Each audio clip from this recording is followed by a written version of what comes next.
시청자 여러분, JTBC 뉴스룸을 시작하겠습니다. 윤석열 전 대통령을 다시 구속할지를 결정할 영장실질심사가 오는 수요일 오후로 잡혔습니다. 조은석 내란 특검은 모두 8개 혐의를 적용해 영장을 청구했는데 66쪽에 달하는 영장 청구서를 JTBC가 확인해 보니 이제껏 드러나지 않았던 내용도 여럿 눈에 띄었습니다. 특히 자신의 체포를 막으라며 경호처에게 총은 경호관이 훨씬 잘 쏜다.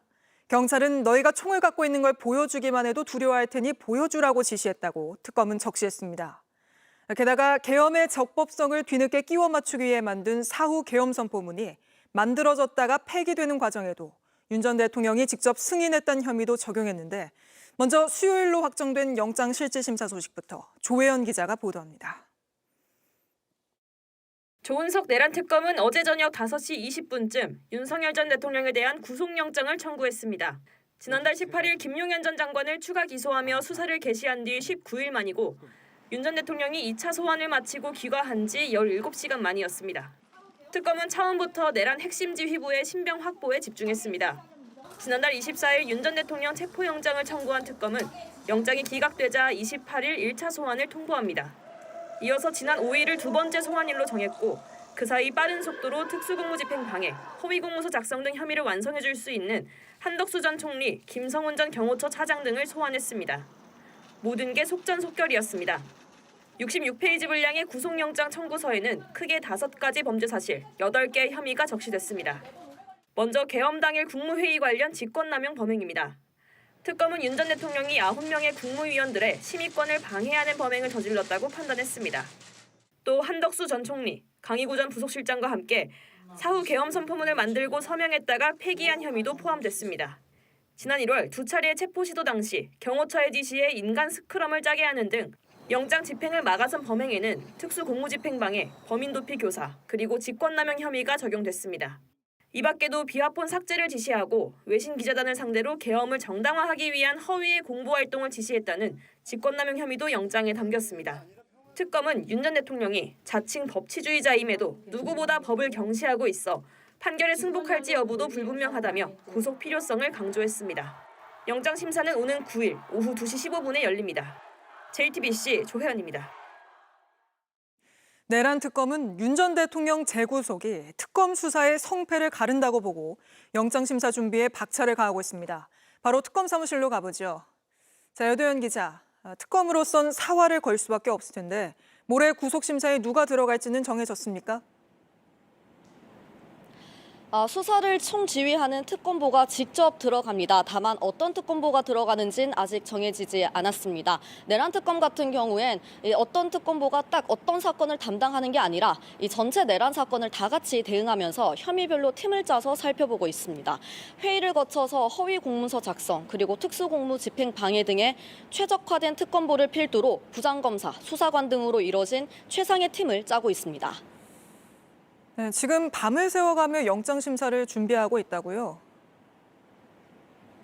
네, 제가 있는 이곳 내란 특검 사무실의 불은 새벽 내내 꺼지지 않았습니다. 특검보들도 자정 넘어서 퇴근하고 또 오늘 아침 일찍 출근을 했습니다. 5개 범죄, 8개 혐의 입증을 위해서 의견서와 PPT 작성 등 구속영장 실질심사 준비에 박차를 가하고 있습니다. 또 앞서 이미 한 차례 이 3월 8일에 온갖 법기술을 동원해서 구속 취소로 풀려난 전적이 있는 만큼 특검 입장에선 윤 전 대통령 재구속이 향후 수사의 성패를 가를 걸로 보고 있습니다. 그럼 모레 심사에 윤석열 전 대통령도 직접 출석합니까? 네, 어제 구속영장이 청구되고 난 다음 윤 전 대통령 측은 곧바로 입장을 냈습니다. 혐의에 대해서 충분히 소명을 했고 또 법리에 따라서도 범죄가 성립되지 않는다고 했습니다.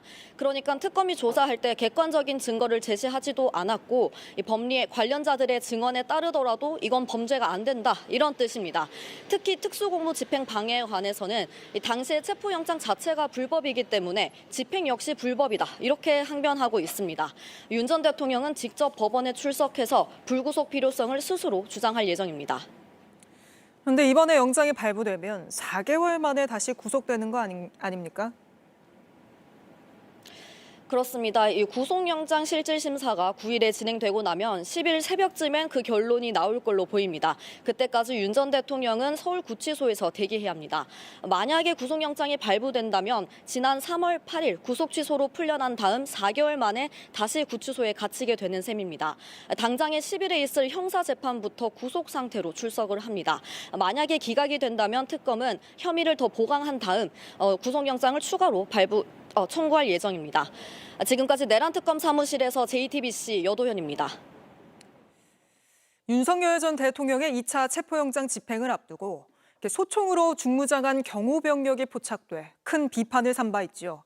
그런데 특검 조사 결과 윤 전 대통령의 경호처에 총은 경호관들이 더 잘 쏜다며 경찰은 총을 보여주기만 해도 두려워할 테니 갖고 있는 걸 보여주라고 지시했던 걸로 드러났습니다. 정수아 기자입니다. 지난 1월 13일 대통령 관저에 배치된 경호처 직원의 모습입니다. 어깨에 소총을 차고 순찰을 돌고 있습니다. 공수처의 2차 체포영장 집행을 불과 이틀 앞두고 있었습니다. 당시 언론이 관저를 주시하고 있던 터라 소총을 찬 경호처의 모습은 외부에 그대로 노출됐습니다. 그런데 내란특검은 지난 1월 11일 윤석열 전 대통령이 경호처의 총과 관련된 발언을 했다고 구속영장에 적었습니다.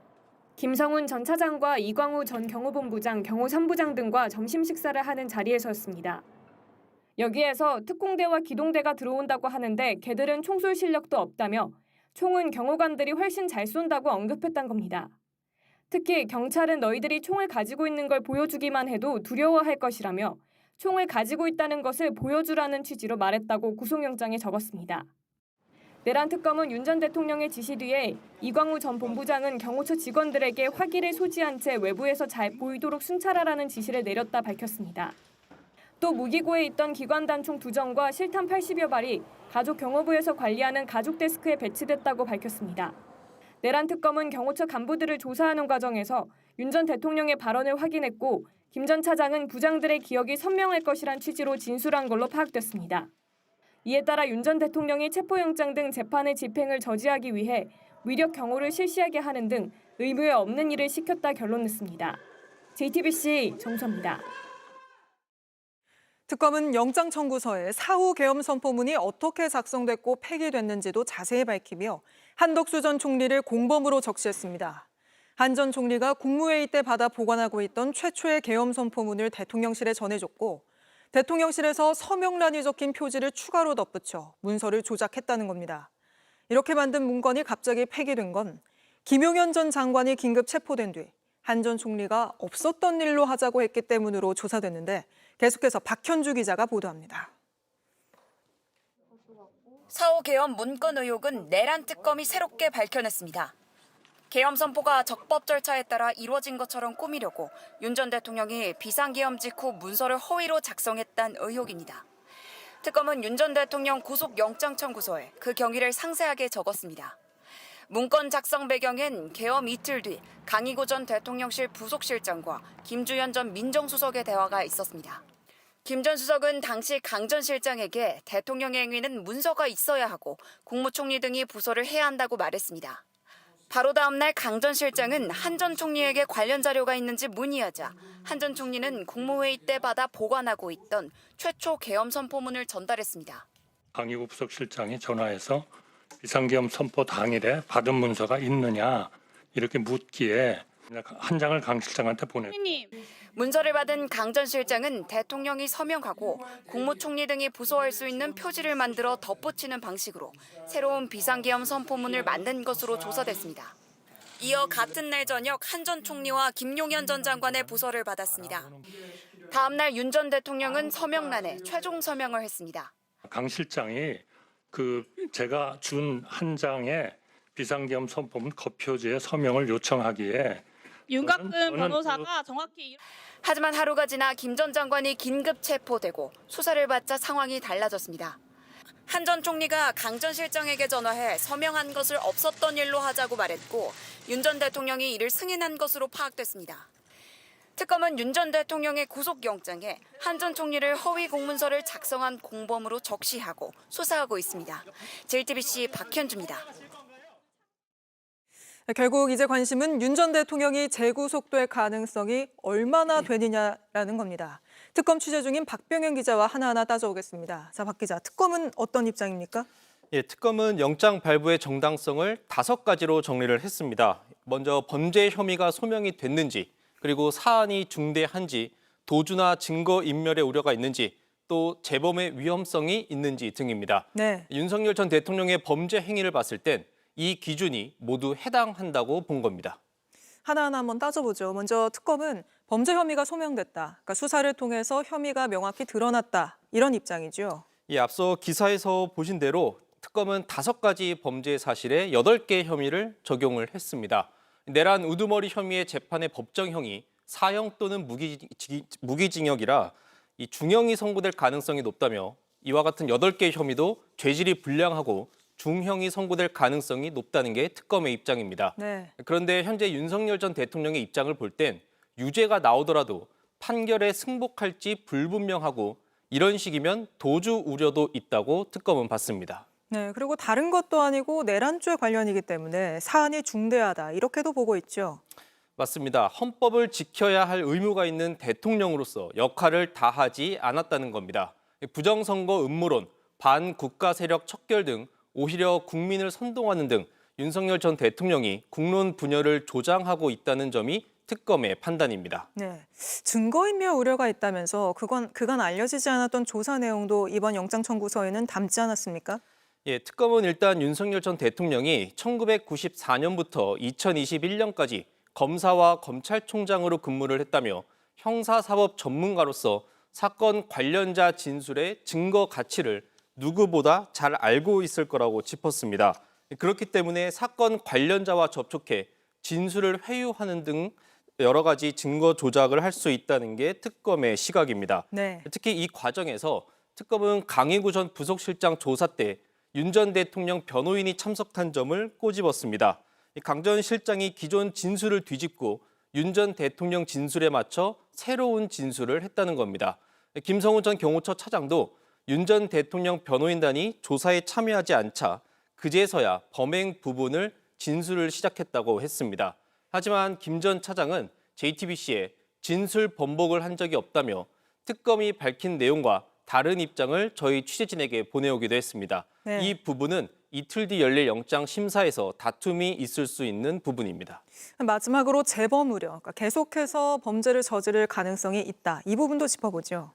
예, 특검은 윤석열 전 대통령이 국론 분열 상황을 이용해서 증거인멸, 위증, 공무집행 방해 등 범행을 또 할 수 있다고 주장을 합니다.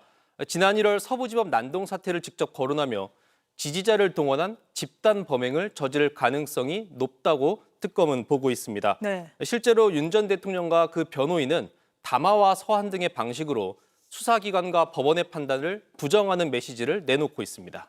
알겠습니다. 오늘 여기까지 짚어보죠. 박병현 기자였습니다. 네, 이번에는 빠졌지만 내란 특검은 윤석열 전 대통령의 외환죄 역시 집중 수사하고 있습니다. 최근에는 북한이 추락한 우리군 무인기라며 공개한 것 외에도 우리군이 북한에 보낸 무인기가 한 대 더 있었고 평양 인근에 추락했었다는 군 관계자 진술도 확보했습니다. 김민관 기자의 단독 보도입니다.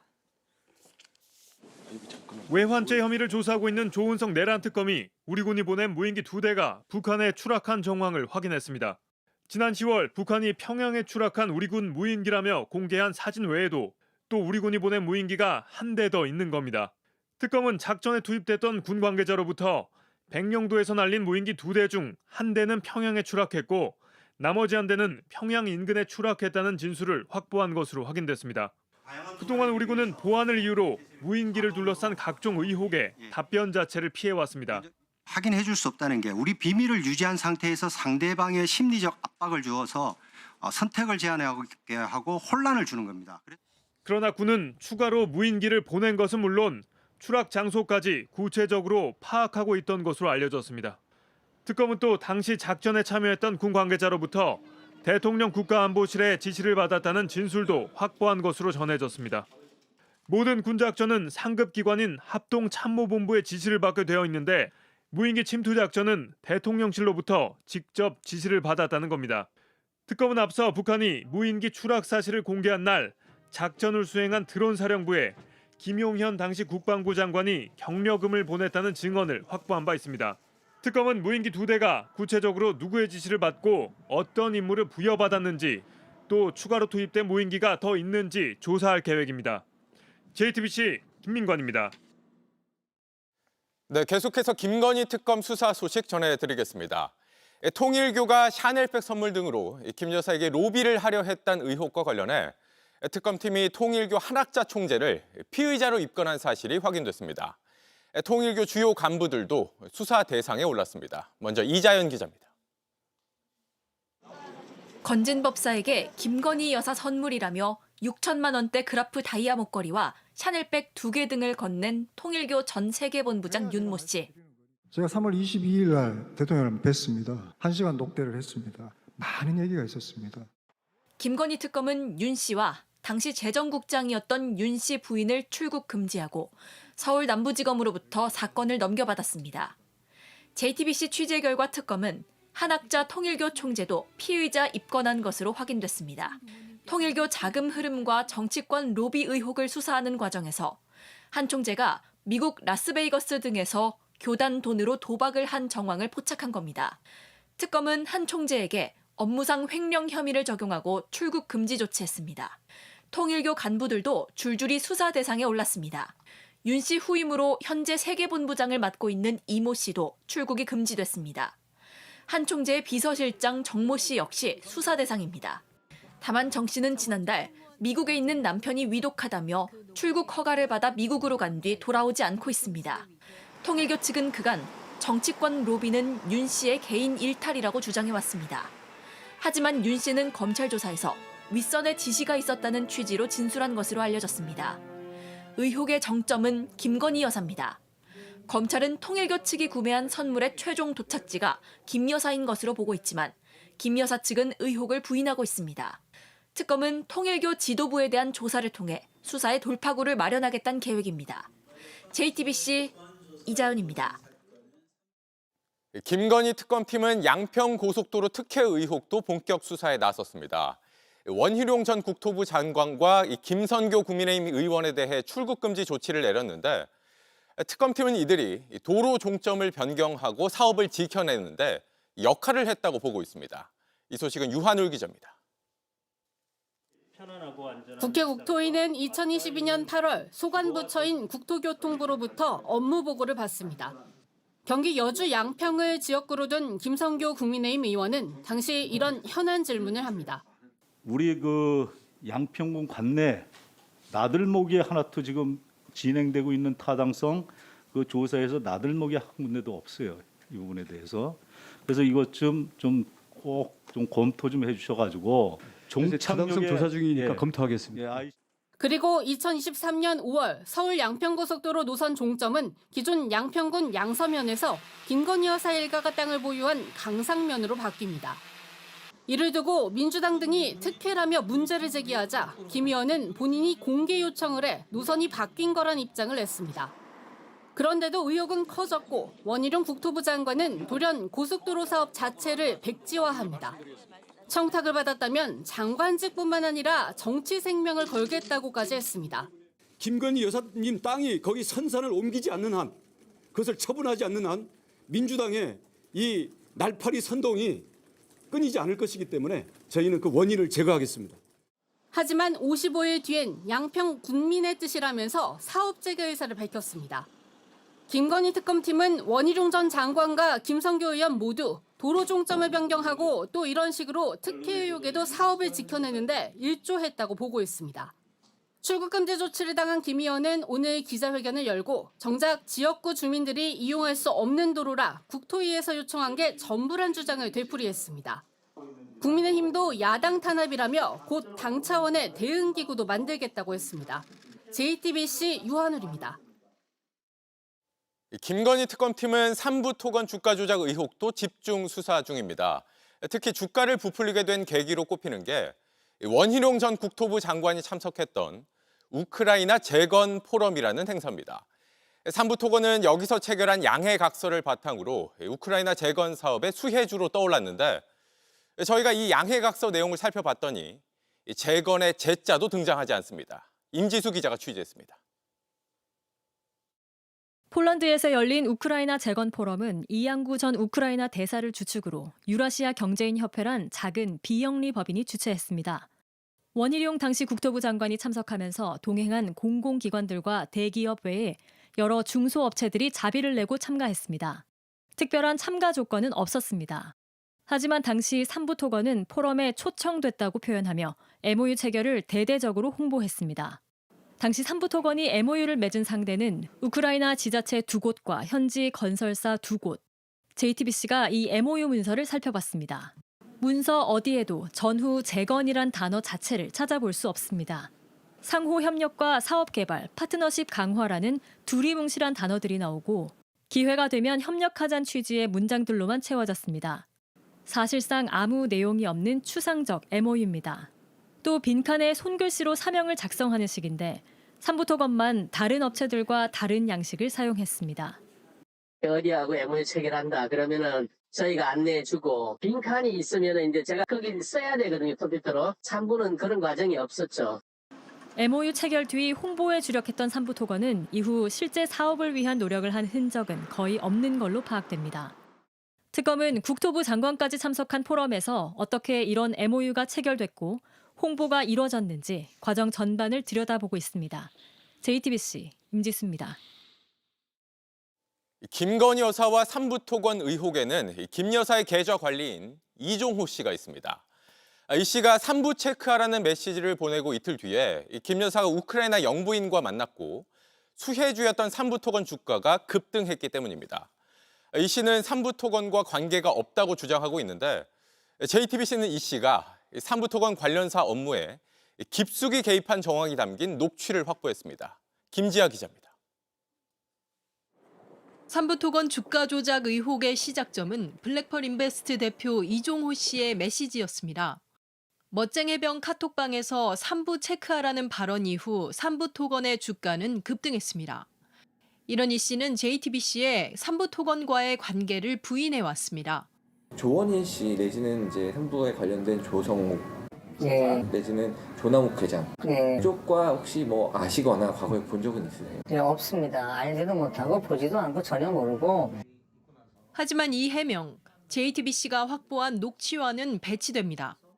선배님 많이 바쁘세요?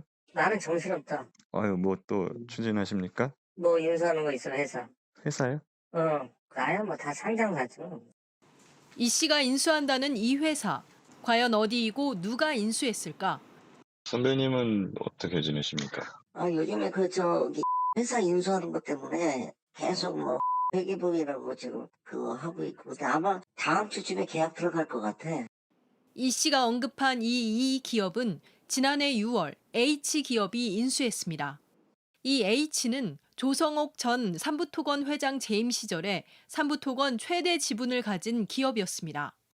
즉 이 씨는 삼부토건 관련사가 특정 기업을 인수하는 일 때문에 바빴는데 삼부토건과는 모르는 사이라고 주장하는 겁니다.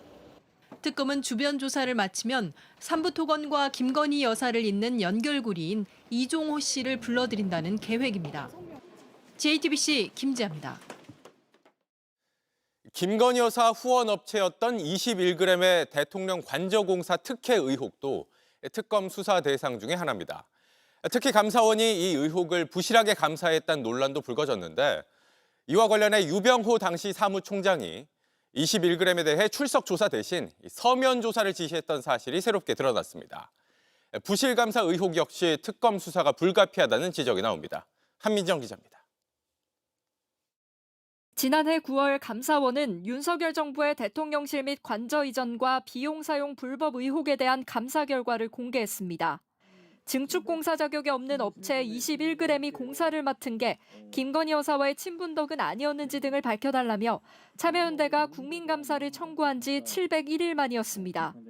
계약보다 공사가 먼저 진행된 것, 21g이 무자격 업체에게 하도급을 준 것 등을 지적한 감사 결과를 두고 비판이 쏟아졌습니다. 업체 선정 과정에서 어떤 위법이 있었는지 누가 관여한 것인지 명확히 감사하지 않았습니다. 그런데 감사 초기, 당시 사무총장이었던 유병호 감사위원이 21g에 대해 출석 조사 대신 서면 조사를 지시한 사실이 드러났습니다. 유 감사위원은 서류를 통한 기초사실관계 파악 후 구체적 문제가 있을 때 조사하라는 취지였다며 조사를 하지 말란 게 아니었다고 해명했습니다. 또 2023년 3월 사무처가 자신의 지시로 답변서가 부실하면 다시 출석 답변을 요구한다는 메일도 보냈다고 덧붙였습니다. 하지만 민주당은 감사원이 윤석열 정권의 방패막이를 자처했다며 특검의 수사를 촉구했습니다. 유병호 전 사무총장과 최재 감사원장은 감사원을 권력의 꼭두각시로 전락시켰습니다. 특검은 21g 특혜와 감사원 은폐 정황의 진실을 밝혀 관련자들을 법의 심판대에 세우십시오. JTBC 한민정입니다. 네, 이번에는 최상병 특검 수사 상황도 살펴보겠습니다. 특검팀이 오늘 김계환 전 해병대 사령관을 불러서 조사했습니다. 김 전 사령관은 윤 전 대통령과 관련한 이른바 VIP 경로설의 실체를 밝힐 핵심 인물로 꼽힙니다. 박사라 기자입니다. 김계환은 진실을 김계환 전 해병대 사령관이 해병대 예비역년대의 항의를 받으며 최상병 특검에 출석했습니다. 박정훈 전 해병대 수사단장이 자신에게 처음 VIP 경로설을 언급했다고 지목한 인물입니다. 2023년 7월 31일 최상병 순직 사건을 경찰로 넘기는 것을 왜 막느냐고 물었더니 김 전 사령관이 VIP가 경로하면서 장관과 통화한 뒤 이렇게 됐다고 답했다는 겁니다. 임성근 사단장 등을 업무상 과실치사 혐의로 경찰에 넘겨야 한다는 보고에 윤석열 전 대통령이 크게 화를 낸 게 이첩 보류 배경이라는 취지입니다. 김 전 사령관은 지금까지 VIP 경로설을 들은 적도 전달한 적도 없다는 입장을 유지해왔습니다. 심지어 박 전 단장이 이를 지어냈다고도 했습니다. 하지만 앞서 고위공직자 범죄수사처는 김 전 사령관이 해병대 간부들에게 VIP 경로설을 언급하는 전화통화 녹취를 확보했습니다. 또 김 전 사령관은 최상병 순직 관련해 대통령실 국가안보실과 딱 한 번 통화했다고 했지만 사령관님은 안보실로부터 몇 번 이거와 관련해서 통화를 했습니까? 이거와 관련해서 안보실과 통화한 적은 한 번 있습니다. 최상병 순직 사건 보고부터 경찰 이첩 회수까지 나흘간 안보실과 16차례 통화한 사실이 뒤늦게 드러나기도 했습니다. 특검은 김 전 사령관을 시작으로 VIP 경로설이 시작된 대통령실 회의 배석자들을 차례로 불러 조사할 계획입니다. JTBC 박사라입니다. JTBC는 내란 세력을 감싸는 데 급급했던 국가인권위원회의 민낯이 담긴 회의 녹취 내용을 집중 보도해드렸습니다.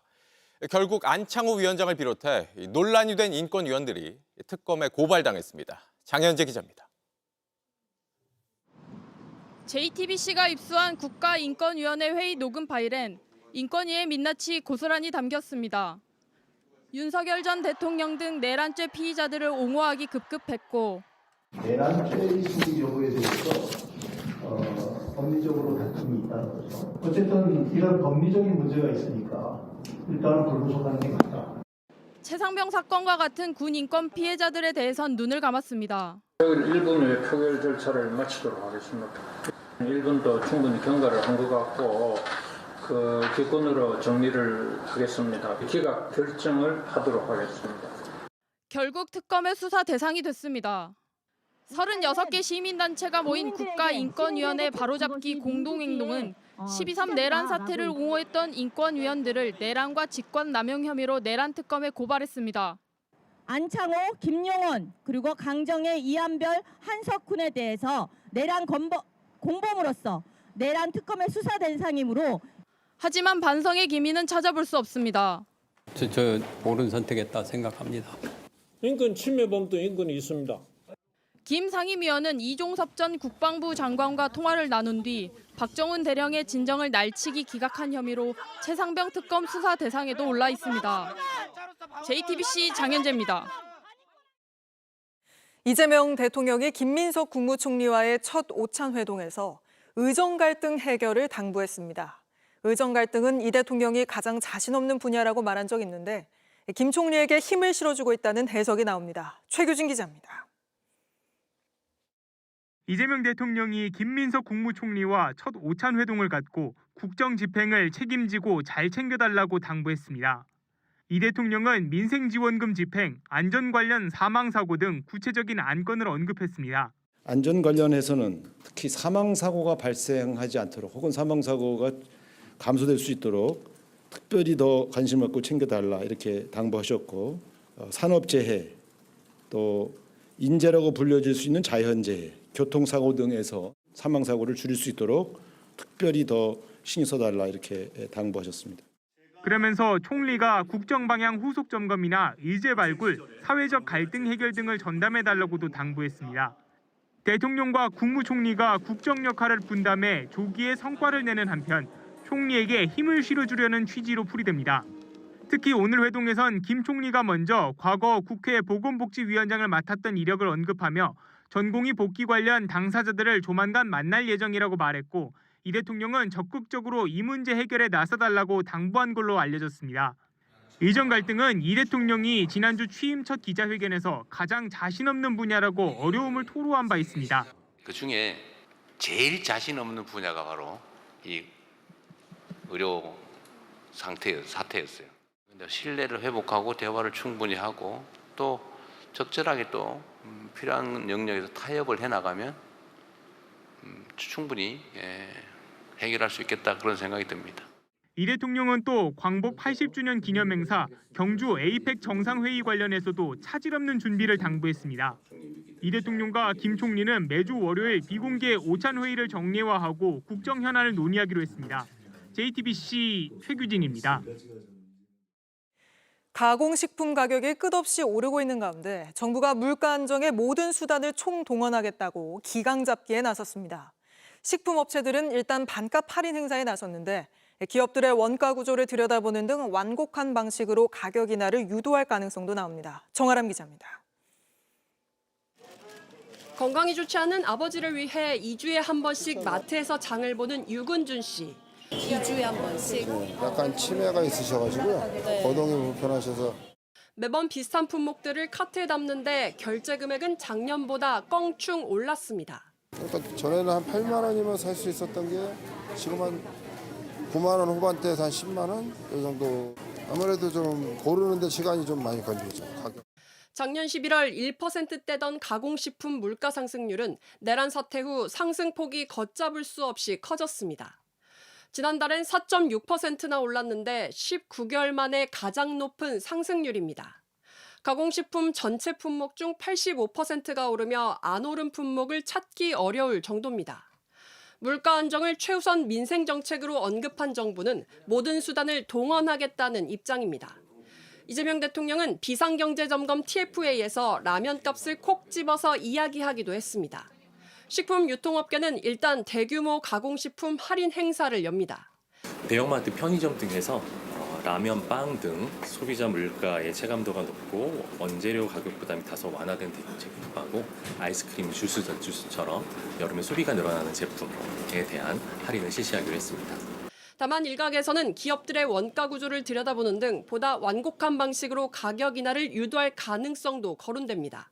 최근에 K푸드의 수출도 늘어나가지고 영업 수익 같은 거 보면 나쁘지 않거든요. 그런데 계속적으로 이렇게 가격을 올리는 거는 일단은 국민의 식탁을 책임지고 있는 대기업으로서 어떤 사회적 책임감은 좀 부족하다. JTBC 정아람입니다. 국정기획위가 이번 주 중 중앙선관위를 방문해 업무 보고를 받기로 한 걸로 확인됐습니다. 선관위는 헌법상 독립기관이라 그동안 새 정부 업무 보고에서 배제돼 왔는데 부실한 투표 관리 등 논란이 잇따르자 현안 점검이 필요하다고 판단한 겁니다. 유정화 기자의 단독 보도입니다. 12.3 내란 당일 계엄군이 가장 먼저 들이닥친 곳은 중앙선관위 청사였습니다. 윤석열 전 대통령이 부정선거 의혹을 계엄의 주요 이유로 꼽으면서입니다.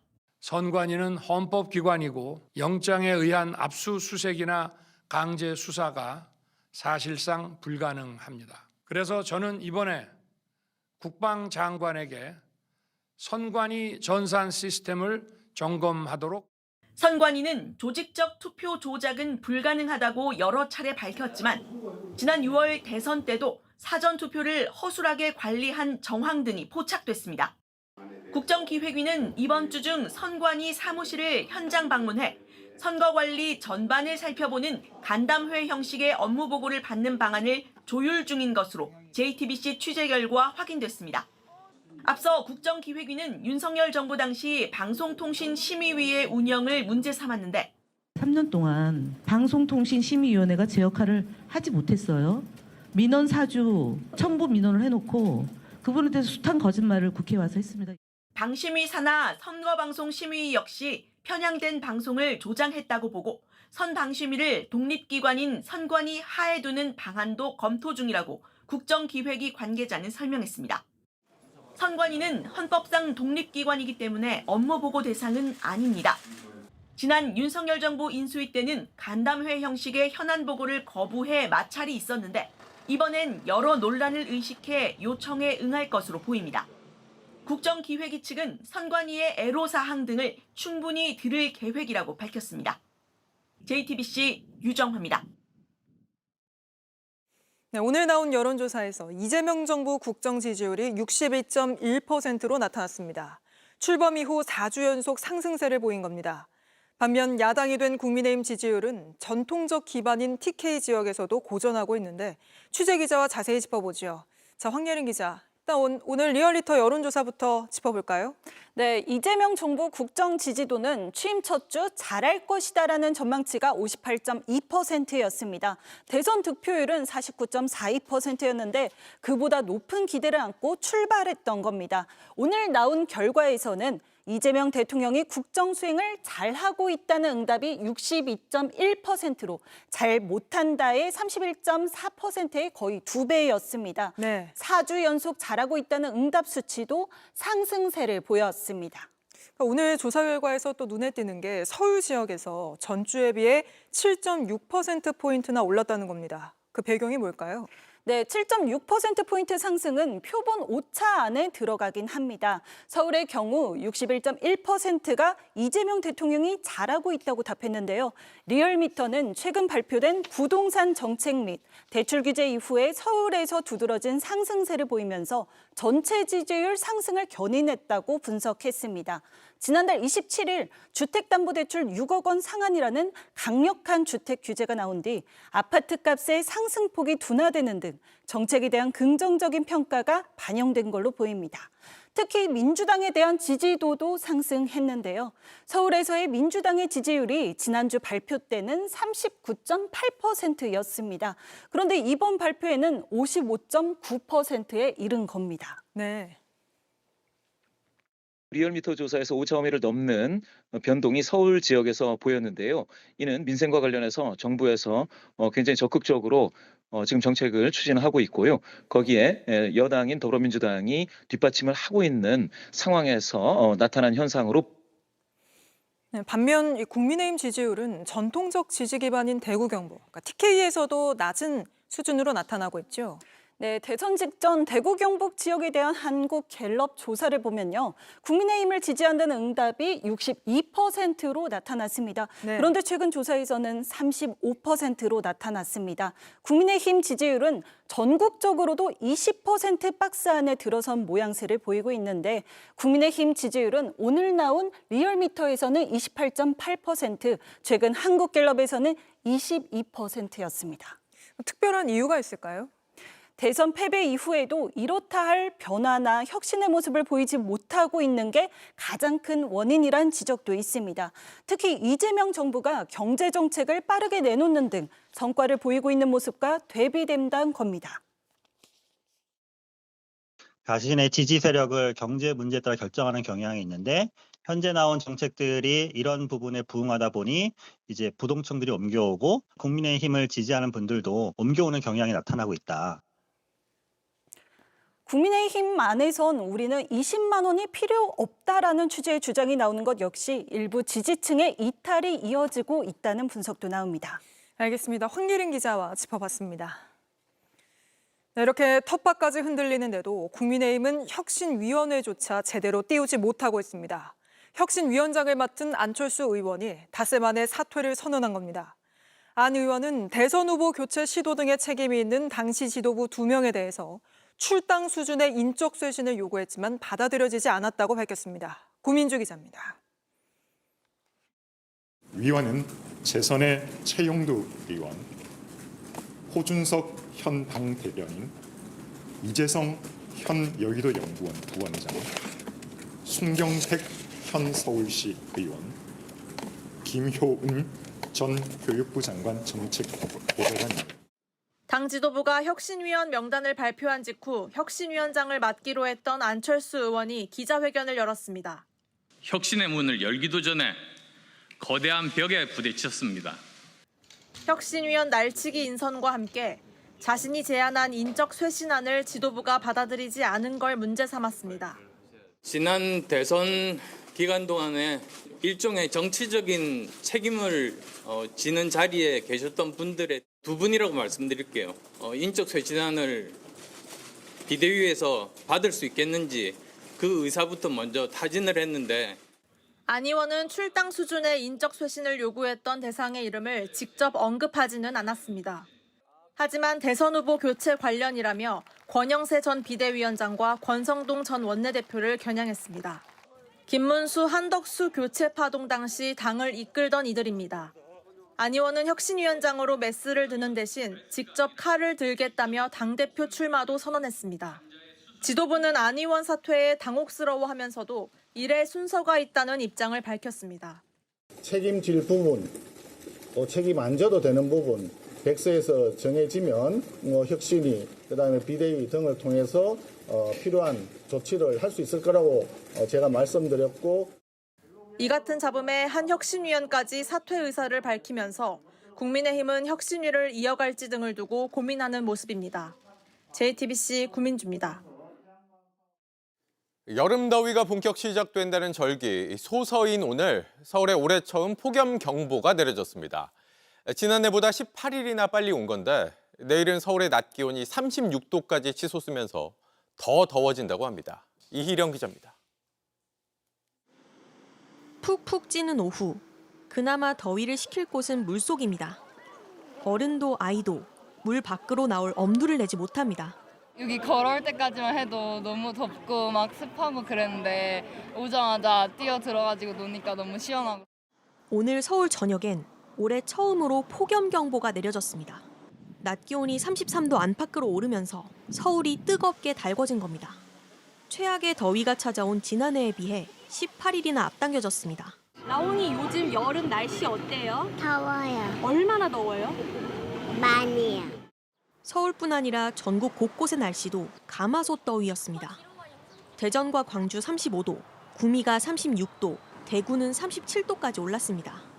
한라산과 태백시를 제외하곤 전국 97%의 폭염특보가 내려질 정도였습니다.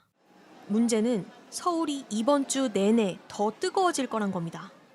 최근까진 덥고 습한 남서풍이 불면서 남부 지역과 동해안이 무더웠는데 곧 바람이 동풍으로 바뀌어 뜨거운 공기가 수도권 등 서쪽 지역을 덮칠 걸로 예상됩니다. 동풍이 유입되면서 지역력과에 의해 태백산맥 서쪽 지역을 중심으로 기온이 35도 이상으로 오르는 곳이 많겠으니 내일 예보된 서울 낮 최고 기온은 36도, 기온이 37도 가까이 오르면 7월 초 기온으론 1939년 이후 최고로 기록될 걸로 보입니다. 이렇게 푹푹 찌는 날이 계속되면서 온열 질환자도 속출하고 있습니다. 올해 벌써 860여 명으로 지난해 같은 기간과 비교해 83%나 늘었습니다. 이번 더위는 다음 주가 되어서야 다소 누그러질 걸로 전망됩니다. JTBC 이희령입니다. 이렇게 이른 폭염이 기승을 부리면서 바다를 찾는 피서객들도 빠르게 늘어나고 있습니다. 이 때문에 물놀이 사고에 대한 우려도 큰데 어떤 걸 조심해야 하는지, 사고 때는 어떻게 대처해야 하는지 조승현 기자가 보여드립니다. 구조대원들이 잠수부를 물에서 건집니다. 지난 5일 강릉 앞바다에서 수중 레저 활동 중에 실종됐다가 2시간 만에 찾은 이 남성 결국 숨졌습니다. 오늘 경남 창원에서도 수상 오토바이를 타던 50대 남성이 바다에 빠져 목숨을 잃었습니다. 올해 유난히 빨리 찾아온 무더위로 바다를 찾는 피서객 역시 빠르게 늘고 있습니다. 문제는 물놀이에 서핑, 다이빙까지 바다에서 즐길 수 있는 활동이 다양해지면서 사고 위험 역시 커졌다는 점입니다. 실제로 지난해 여름철 동해안에서 61건의 사고로 22명이 숨졌습니다. 1년 전보다 사고는 20건 넘게 줄었는데 사망자는 3명 늘었습니다. 해양 안전관리를 맡고 있는 해경은 올해 인명구조 훈련을 대폭 강화했습니다. 취재진은 훈련 현장을 직접 가봤습니다. 2.3m 길이 보드가 전기 모터 힘으로 나아갑니다. 물에 빠진 사람을 구할 때 사용되는 동력 구조 보드란 장비입니다. 제가 직접 이 동력 구조 보드를 타고 물에 빠진 사람을 구하러 가보겠습니다. 신속하고 구조되는 사람이나 구조하는 사람 모두 안전하지만 고가의 비용이 문제입니다. 이번에는 해경에서 가장 일반적으로 사용하는 방법처럼 제가 직접 헤엄을 쳐서 물에 빠진 사람을 구하러 가겠습니다.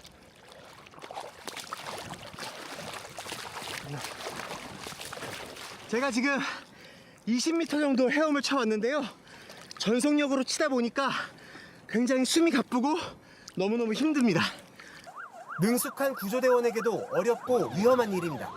저희가 뛰어들다 보면은 갯바위나 그런 곳에서 저희 부딪힐 수 있어요.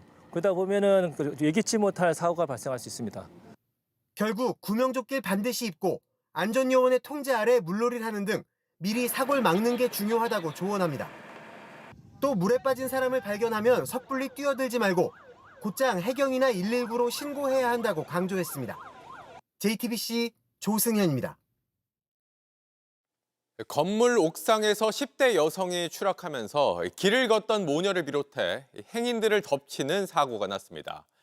11살 딸은 현장에서 숨졌고 어머니 또 추락한 여성은 위독한 상황입니다. 이세현 기자입니다. 구급대원이 폴리스 라인 넘어 건물 입구로 다급하게 달려갑니다. 오늘 낮 2시 30분쯤 경기도 광주의 한 13층 빌딩 옥상에서 18세 여성 A양이 추락하며 어머니와 딸을 포함한 행인 3명을 덮쳤습니다. 이 사고로 길을 걷던 11세 여자아이가 현장에서 숨졌습니다. 한 명은 그때 당시 숨은 쉬고 있었던 것 같아처럼 그렇게 보였다고 같이 붙어있던 사람들은 숨을 안 쉬는 것 같았어요. 숨진 여아의 어머니인 40대 여성과 옥상에서 추락한 A양은 심정지가 오는 심각한 상태였지만 현장에서 심폐소생술을 받은 뒤 병원으로 옮겨져 치료를 받고 있는 것으로 전해졌습니다. 역시 길을 걷다 변을 당한 또 다른 20대 남성은 어깨 통증과 불안 증세를 호소해 병원으로 옮겨졌습니다. 여기 천막이 이렇게 쳐 있었고요. 가 수사 이렇게 수사하는 사람들 119차 뭐 이렇게 많이 경찰차 이렇게 많이 와 있었어요. 몸을 던진 10대 여성은 이 건물 5층에 있는 정신병원에서 치료를 받던 환자였습니다. 추락한 10대 A씨가 아직 치료 중이어서 사고 원인에 대해선 조사가 이루어지지 않은 상태입니다. JTBC 이세현입니다. 부산항에는 100척 넘는 폐선들이 마치 알박기 하듯이 정박 상태로 오랜 기간 방치되고 있습니다. 기름이 새고 불이 나는 등 이 항구의 골칫거리가 됐는데 왜 이런 배가 많아졌는지 구석찬 기자가 취재했습니다. 크루즈선이 드나드는 부산항 국제여객터미널 옆 간이부두입니다. 페인트가 벗겨진 채 녹슨 선박들이 다닥다닥 붙어 있습니다. 상당수가 고철에 가까운 폐선으로 오물이 널렸고 악취가 진동합니다. 일본에서 들어와 5년째 방치되고 있는 기름 저장 선박에 올라와 봤습니다. 정체모를 각종 파이프와 드럼통까지 층층이 쌓여 마치 고물상을 방불케 합니다. 차로 10분 거리, 부산 영도 쪽 상황도 비슷합니다. 갑판엔 세월의 흔적이 느껴지는 담만 보일 뿐 사람은 보이지 않습니다. 옆 선박 한복판엔 큰 웅덩이가 생겨 물고기들의 놀이터로 변했습니다. 부산항에서 방치되거나 장기 계류 중인 선박은 102척에 이릅니다. 이런 선박에서 흘러나온 폐기름은 연안 바다도 뒤덮었습니다. 시뻘겋게 산화된 녹이 기름띠와 뒤섞인 모습도 보입니다. 종종 화재로 이어지고 안전사고도 유발합니다. 선박 입출항 시 로프가 꼬여 있으면 스크류에 줄이 걸릴 수도 있고 항만 사용료를 제대로 안 내는 경우도 많습니다. 경기 불황이 장기화되면서 업체 파산이 늘고 선박 처리 절차가 법적으로 복잡해진 경우가 대부분입니다. 배들의 용도에 맞는 공사가 없는 거라 사실 갖다 놔도 폐선하려 해도 자기 돈이 들거든요. 선주로서는 애물단지지. 관리 주체는 제각각입니다. 항만공사는 계고장만 붙일 뿐 이동 권한은 해양수산부 소관입니다. 무등록 선박이라든지 선명 미상 선박들은 연락처도 없고 최후 수단으로 선박을 강제 해체하는 행정 대집행이 있지만 관련 예산이 많지 않고 절차가 번거롭다는 이유 등으로 제대로 실행되지 않고 있습니다. JTBC 구석찬입니다. SK텔레콤 위약금 면제 여파로 통신 3사의 가입자 쟁탈전이 벌어지고 있습니다. 이른바 성지로 불리는 휴대폰 판매점에선 불법 보조금을 지급한 정황도 포착됐습니다. 박준우 기자입니다. KT 일부 대리점이 공유한 고객 유형에 따른 세일즈 대본입니다. 내 인생이 털린다. 아이에게도 위험이 될 수 있다. 해킹의 위험성을 경고하는 자극적인 문구가 적혀 있습니다. SK텔레콤 위약금 면제에 따른 이탈 고객을 최대한 끌어들이기 위해 마케팅 공세를 벌인 겁니다. 다 그런 식으로 쓰시죠. 불안하신 것도 있으시고, 왜냐면 아직 기계가 털린지 안 나오는지 아직 나온 게 없어서. LGU+는 SK텔레콤 위약금 면제 기간이 기회라며 수십만 원대 사은품을 소개합니다.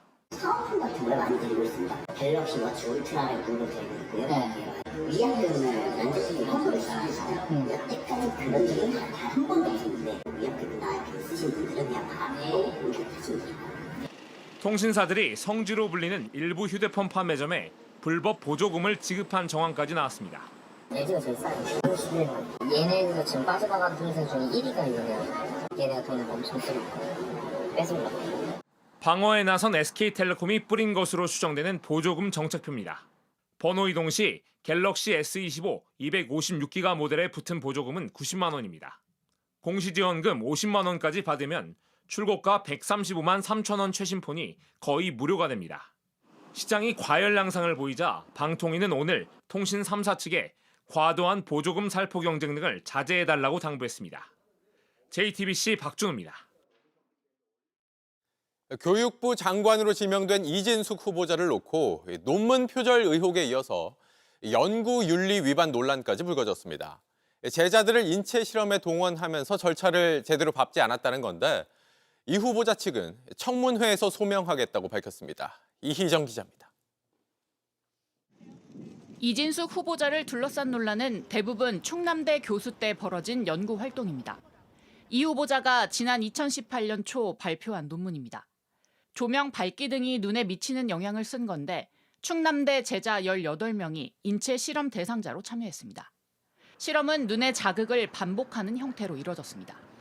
문제는 해당 논문에 학생 동의와 기관생명윤리위원회의 승인 여부 등이 빠졌다는 겁니다. 현행법상 인간 대상 연구를 하려면 사전에 기관위원회의 심의를 거쳐 승인을 받아야 합니다.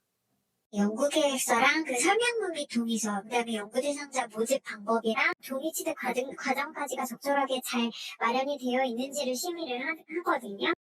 이 후보자 측은 규정을 지켰고 학생 동의도 받았다고 해명했지만 절차를 어긴 것은 물론 연구윤리상 부적절하다는 비판이 나왔습니다. 해당 논문은 표절 의혹도 받고 있습니다. 한 달 차이로 학회지에 실린 논문 2편입니다. 제목도 비슷하고 실험 설계와 참여자 조건, 결론도 똑같은 문장들이 발견됐습니다. 유사도가 35%에 달해 부당한 중복 게재란 지적이 나왔습니다. 또 교수 시절 제자들의 석박사 논문을 10개 이상 베꼈다는 의혹도 받고 있는데 특히 자신을 제1저자로 올렸습니다. 이 후보자는 논문 표절 의혹에 대해 총장 임용 과정에서 연구 부정행위 없음으로 공식 확인됐다고 일축했습니다. 하지만 야당은 연구윤리 위반 의혹은 범죄 수준이라며 사퇴를 주장했습니다. 이 후보자 측은 청문회 과정에서 충실히 소명하겠다는 입장이지만 여권에서조차 생각지 못한 문제들이 계속 터져 부담이 커지고 있다는 얘기가 나옵니다. JTBC 이희정입니다.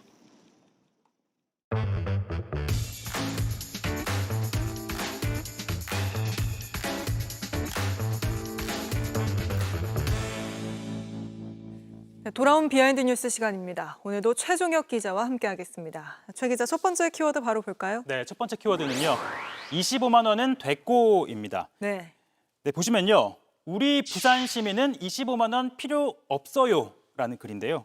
자, 부산 남구가 지역구인 박수영 국민의힘 의원이 지난주 금요일에 소셜미디어에 쓴 글입니다. 이재명 정부의 민생회복 지원금 정책을 비판하면서 쓴 건데요. 이 주말을 지나고도 김 의원 소셜미디어에는 이 부산 시민으로 보이는 네티즌들의 댓글이 계속됐고 오늘 민주당 최고위원회에서는 댓글 읽는 시간이 펼쳐지기도 했습니다. 본인이 줄 거냐? 나는 필요하다. 우리 부산 시민은 국민의힘이 필요 없다. 박 의원이 마치 부산 시민 전체를 대표하는 것처럼 우리 부산 시민은 필요 없다 이렇게 썼지만 사실 그런 건 아니잖아요. 맞습니다. 그런데 두 배로 구설에 오른 이유가 있는데요. 이 박수영 의원 마치 이 부산 시민을 대표해서 25만 원 지원금을 거절하는 듯한 글을 올리기 하루 전에요. 하루 네. 전에 올린 글 때문에 또 구설에 올랐습니다. 이 후원금 모집 포스터와 함께 이런 글을 올렸는데요. 올해 절반이 지났지만 한 번도 후원금 모금에 관해 포스팅하지 못했다라면서 후원의 계좌번호를 함께 공개를 했습니다. 이렇게 우는 이모티콘까지 썼네요. 맞습니다. 저 내용을 한번 자세하게 보면요. 정치 후원금은 이 10만 원까지는 전액 세액 공제가 된다. 그리고 연 500만 원 한도 내에서 누구나 개인 후원이 가능하다라면서 그렇게 후원금 모집에 나선 건데요. 네. 자, 그러다 보니까 해당 게시물에는 이런 댓글이 달리고 있습니다. 이 부산 시민 25만 원은 제멋대로 필요 없다고 하더니 이 정작 본인은 후원금 필요한가 보다라는 식의 반응이 이어지고 있는 겁니다. 네. 저 같은 서민에겐 의미 있는 액수인데 36억 원의 재산, 20억 원의 예금, 박수영 의원이 올해 신고한 재산입니다. 부럽습니다. 그 정도 부자시니 당연히 25만 원은 돈도 아니겠지요. 아마도 이분은 요플레 뚜껑도 얕아먹지 않고 그냥 버리실 것 같습니다. 네, 근데 이 이후에 박수영 의원 계속해서 추가 입장을 또 내고 있다고요? 맞습니다. 본인의 취지는 그게 아니다라는 해명을 내놓고 있는 건데요. 이 박 의원은요, 이 과도한 복지 정책으로 나라 경제가 파탄에 빠진 베네수엘라를 예로 들었습니다. 또 25만 원이 필요 없다라고 한 건 이 지역 화폐 효과의 일회성을 지적한 것이다라고 설명을 했는데요. 25만 원을 받으면 잠깐 기분이 좋아지고 뭐 시장에 약간의 활기를 더할 수 있지만 제한적이다라는 주장입니다. 네. 그러면서 부산이 원하는 건 25만 원이 아니라 다른 거라고 했는데요. 바로 산업은행 이전이라고 강조했습니다. 산업은행 이전은 윤석열 정부 공약이었죠? 맞습니다. 그러니까 정작 이 박수영 의원이 여당이던 시절에 옮기지 못했다라는 건데요. 이제 와서 지원금은 안 줘도 되니 산업은행을 부산으로 더욱이 자신의 지역구인 남구로 옮겨달라고 요청을 하고 있는 겁니다. 네. 또 산업은행 부산 이전은요. 박수영 의원이 22대 국회 1호 법안으로 대표 발의했던 법안이기도 합니다. 그러니까 뭐 결국 국회에서 박 의원이 이 법안을 통과시키기 위해 좀 더 노력하면 되는 일 아니냐 뭐 이런 지적도 가능해 보입니다. 네, 그렇군요. 다음 이슈도 바로 보죠. 네, 다음 이슈는요. 교황의 북한행입니다. 네, 이재명 대통령이 오늘 이 한국인 최초 교황청 장관인 유흥식 추기경을 접견을 했습니다. 네. 이 자리에서 이 대통령은요. 이 교황청이 남북 관계 개선에 특별한 역할을 해주셨으면 좋겠다. 그러면서 이 교황이 참석하는 2027년 천주교 서울 세계 청년 대회를 언급했습니다. 오시는 길에 북한도 한번 둘러보시면 어떨까 하는 생각이 들긴 하더라고요. 한 번도 평화에 가지도 못하시는데 이재명 대통령님과 김정은 국방위원장이 함께 사진을 찍는 모습이 나오면 얼마나 좋을까. 이게 제 기도고. 네, 그리고 이재명 대통령은요, 후보 시절 그리고 대통령의 취임 후 2차례에 걸쳐서 유추기경을 통해 교황청에 편지, 그러니까 친서도 보냈는데요. 이 교황의 화답도 전해졌다고 합니다. 친서 잘 받았다고 저는 다시 그러면서 교황님, 제가 가서 그러면은 대통령님을 조금 로마로 오시라고 좀 초청해도 되겠습니까? 그러면서 물론이라고 하라고 저는. 그러니까 조만간 교황을 만나고 또 교황이 북한 땅을 밟으면 좋겠다는 이재명 대통령의 바람, 그리고 남북 정상회담을 위한 추기경의 기도 모두 다 실현될 수 있을지 한번 지켜봐야겠습니다. 네, 알겠습니다. 여기까지 듣죠. 최종혁 기자였습니다. 미국의 상호 관세 유예 만료를 앞두고 정부가 통상교섭본부장과 국가안보실장을 미국에 급파하는 등 총력전에 나섰습니다. 이와 함께 미국 특사로는 김종인 전 국민의힘 비대위원장이 내정됐습니다. 워싱턴 정강현 특파원입니다. 트럼프 대통령은 상호관세 유예 만료를 하루 앞두고 압박 강도를 최대로 끌어올렸습니다. Sending letters out on Monday having to do with the trade deals. Could be 12, maybe 15. Most countries done by July 9th. Yeah. Either a letter or a deal. 유예 만료 시한이 내일까지 합의하지 못할 경우 우리나라도 일방적인 관세율이 담긴 이른바 트럼프 관세 서한을 받게 될 수 있습니다. 이 때문에 워싱턴을 다시 찾은 여항구 통상교섭본부장은 일단 상호관세 유예 연장을 최우선으로 요청하고 있습니다. 다만 정부 당국자는 JTBC에 미국 측이 유예 연장을 결정할 수 있는 건 트럼프 대통령 단 한 명뿐이라며 부정적인 입장을 고수하고 있다고 전했습니다. 이에 위성락 국가안보실장 역시 루비오 미 국무장관과 직접 협의에 나설 방침입니다. 유 실장은 관세 협상과 방위비 논의를 연기할 가능성도 시사했습니다. 다양한 이슈들이 서로 얽혀 있고 서로 영향을 주고받는다고 생각합니다. 관세와 방위비 등 안보 문제를 하나의 패키지로 논의하는 건 앞서 트럼프 대통령이 제안했던 방안입니다. 백악관 주변에선 결국 한미 정상회담이 최종 합의를 끌어낼 돌파구가 될 거란 관측이 나옵니다. 실제 정부 일각에선 관세 유예 시한 연장과 추가 협상에 이은 정상회담을 통해 최종 합의에 이르는 3단계 로드맵이 거론되고 있습니다. 이재명 대통령은 한미 정상회담 조율을 위해 김종인 전 국민의힘 비대위원장과 이현주, 김우영 민주당 의원을 미국 특사단으로 내정한 것으로 파악됐습니다. 워싱턴에서 JTBC 정강현입니다.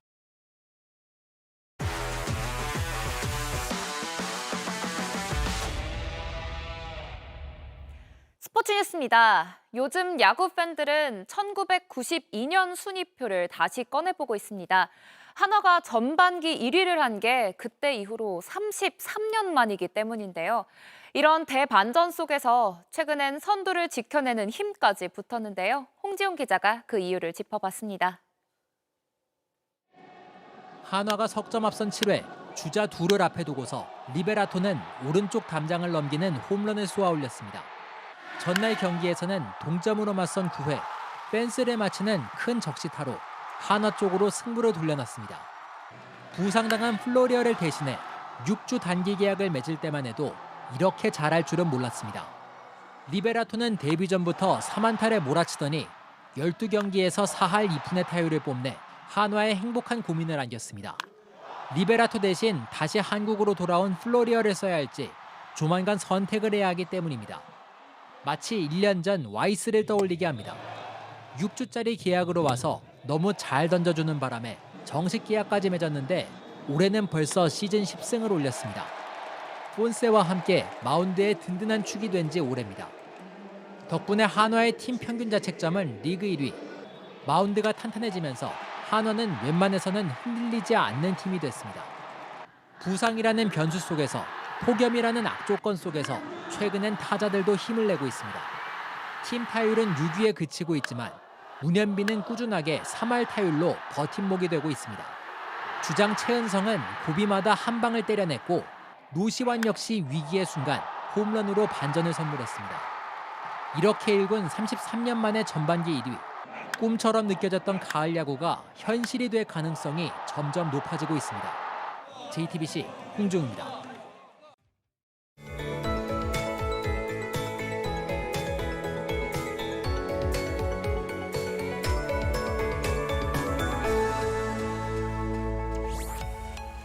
한낮의 더위는 밖에 조금만 서 있어도 견디기 힘들 정도입니다. 오늘 서울에는 올해 첫 폭염 경보도 내려졌고요. 그 밖에 대부분 지역도 폭염 경보를 보이고 있습니다. 내일부터는 동풍이 불어들면서 서울 등 서쪽 지역의 열기가 더욱 심해지겠는데요. 낮 기온이 36도까지 오르며 올 들어 가장 덥겠습니다. 최대한 야외 활동을 피하고 실내에 머무시는 게 좋겠습니다. 내일 오후부터 밤 사이에는 전국 곳곳에 5에서 40mm 정도의 소나기가 지나겠고 천둥과 번개도 동반될 수 있겠습니다. 소나기가 내리지 않을 때는 구름 사이로 볕이 뜨겁게 내리쬐겠습니다. 최저기온은 청주 27도, 부산 26도로 오늘 밤에도 대부분 열대야가 나타나겠고요. 낮 기온은 서울과 대전 36도, 광주는 35도까지 오르겠습니다. 폭염과 열대야는 이번 주 내내 지속되겠습니다. 날씨였습니다. 뉴스룸 저희가 준비한 소식은 여기까지입니다. 시청해주신 여러분 고맙습니다.